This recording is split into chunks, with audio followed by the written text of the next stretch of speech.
السلام علیکم ورحمۃ اللہ وبرکاتہ۔ بسم اللہ الرحمن الرحیم۔ وقاتلوا ائمۃ الکفر انہم لا ایمان لہم، وقال اللہ تعالی وقاتلوہم حتی لا تکون فتنہ ویکون الدین کلہ للہ۔ رب اشرح لی صدری ویسر لی امری واحلل عقدۃ من لسانی یفقہوا قولی۔ سیرت نبوی صلی اللہ علیہ وسلم دشمن کے مقابلے کے لیے نبی الملاحم جو دشمن کے حملوں پہ مقابلہ کرتا ہے، اور ان کی تعداد 90 یا 88 ہے ڈاکٹر حمید اللہ صاحب کے بقول،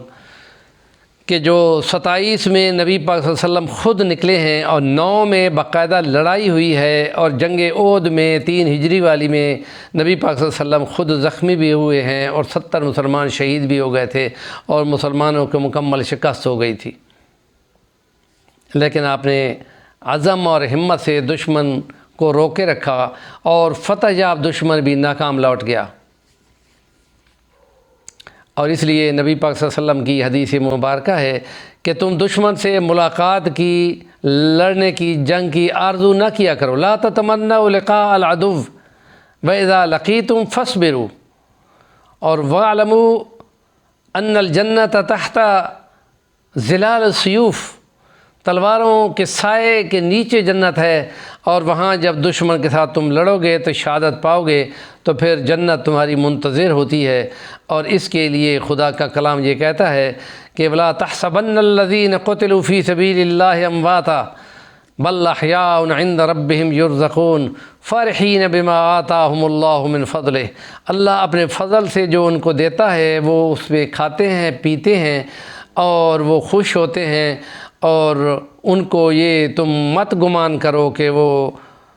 مر گئے ہیں، ان کا گمان نہ کرو، وہ زندہ ہیں، اللہ کے ہاں زندہ ہیں۔ تو جو ہی وہ فوت ہوتے ہیں، نبی پاک نے اس کی تشریح کی ہے کہ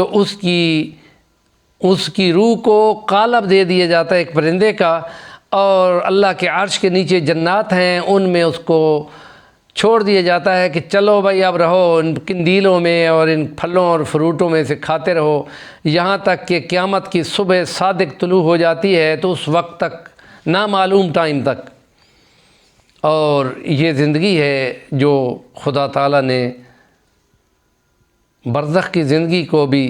جنت کی زندگی بنا دیا ہے۔ اور دوسری حدیث مبارکہ وہ ہے کہ 2 لشکر ہیں جن میں جو شامل ہوگا اس کو جنت کی بشارت ہے۔ ایک وہ جو ہند کو فتح کرے گا اور ہند کے حکمرانوں کو پابند سلاسل کر کے بیڑیوں میں لوہے کے زنجیروں میں باندھ کر لائیں گے، تو وہ اس لشکر میں لڑنے والوں کے ساتھ ہوں گے۔ اور دوسرا لشکر جو حضرت عیسیٰ کا لشکر ہوگا اور دجال کے خلاف اور یہودیوں کے خلاف وہ لڑیں گے، تو ان کے ساتھ جو شامل ہو جائے گا اس کو بھی جنت کی بشارت نبی پاک نے دی ہے۔ تو آرزو نہ کرو، لیکن اگر دشمن دہشت گردی ہی کرتا ہے اور مسلمانوں کے مذہبی مقاموں پر اٹیک کرتا ہے کہ ان کے ذریعے سے دین پھیلتا ہے، اسلام پھیلتا ہے، اور دشمن ان کے مذہب کو چھوڑ کر مسلمان ہو رہے ہوتے ہیں، اور ان کو لگتا ہے کہ ہمارے دشمنوں کی تعداد بڑھ رہی ہے، تو وہ طیش میں آ کے مسلمانوں پہ حملہ کرتے ہیں اور ان کو دہشت گرد قرار دیتے ہیں۔ اسلام سلامتی کا دین ہے اور امن کا دین ہے، اور اس امن کے دین میں نبی پاک صلی اللہ علیہ وسلم نے خود مدینہ میں پہنچ کر تمام غیر مسلم سے معاہدہ کیا تھا، جس کو میثاق مدینہ کہتا ہے۔ اور ڈاکٹر حمید اللہ صاحب کہتے ہیں کہ it is the first written constitution in the world۔ پہلے دنیا میں کوئی دستور نہیں تھا، نبی پاک صلی اللہ علیہ وسلم نے اس کی کتنی 80 یا 81 دفعات وہ انہوں نے شامل کی تھی، اور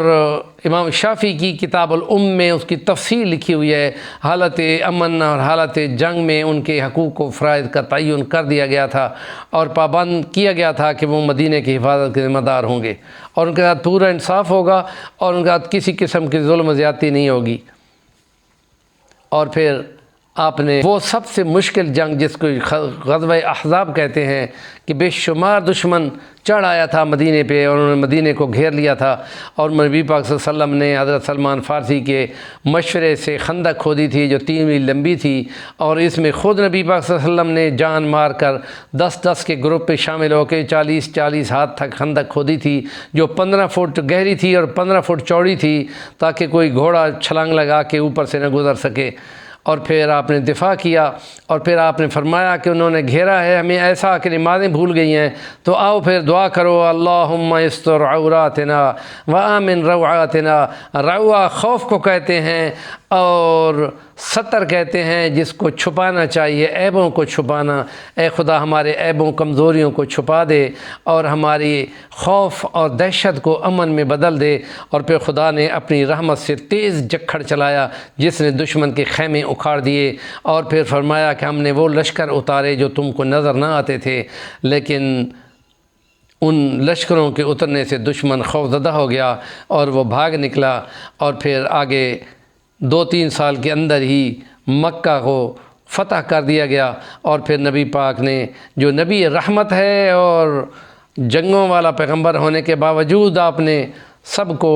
پیغام دیا کہ لڑائی نہ کرو، ہم لڑنے نہیں چاہتے، اور امن سے کعبہ کے اندر بیٹھ جاؤ، تمہیں نہیں مارا جائے گا، اپنے گھروں میں بیٹھ جاؤ، تمہیں نہیں مارا جائے گا، اپنے سردار ابو سفیان کے گھر میں بیٹھ جاؤ، تمہیں نہیں مارا جائے گا۔ اور اس کے بعد پھر آپ نے اعلان کر دیا کہ تمام لوگوں کو معاف کیا جاتا ہے، جو 2 سے 2.5-3 ہزار تھے وہ سارے فوراً ہی مسلمان ہو گئے، اور آگے کی جنگوں میں اگلے دستوں میں لڑنے کے لیے وہ زور جوش دکھا رہے تھے۔ اسلام سلامتی کا دین ہے، مٹانے کا نہیں ہے۔ تو جس وقت نبی رحمت نے یہ اعلان کیا کہ کوئی مسلمان کی جنگ جو ہے وہ عورت، بچہ، بوڑھا، مذہبی پیشوا، ان کے مذہبی مقامات، چرچ مندر وغیرہ، اور ان کے باغات اور ان کے کھیت اور ان کے تجارت کے سلسلے، ان کو نہیں چھیڑا جائے گا، ان کو ہاتھ بھی نہیں لگایا جائے گا۔ تو یہ وہ امن کا پیغام تھا جو ان کے دلوں کو فتح کر گیا، اور پھر آپ نے ان کو معاف بھی کر دیا۔ تو وہ سر کے بل چلتے ہوئے اسلام پہ آئے، اور جتنے بھی علاقے مسلمانوں نے فتح کیے وہ اگر اس رول پہ ہوئے تو وہ مسلمان ہو گئے، اور اگر سلطانی اور حکمرانی کرنے والوں نے تلواریں چلائی ہیں اور ان کو کھوپڑیوں کے مینار بنائے ہیں، تو پھر وہ انہوں نے اسلام کی، نبی پاک صلی اللہ علیہ وسلم کی سیرت اور اس کے مشن کے خلاف کیا، اور اس کے نتیجے میں اسلام دشمنوں کو انتقام پہ اکسایا اور مسلمانوں کی گردنیں اڑائی ہیں یورپ کے اندر۔ ہمارے چینل کا نام ہے صفی الوانی، ضرور سبسکرائب کریں اور کام کی بات کا کومنٹ ضرور کیا کریں۔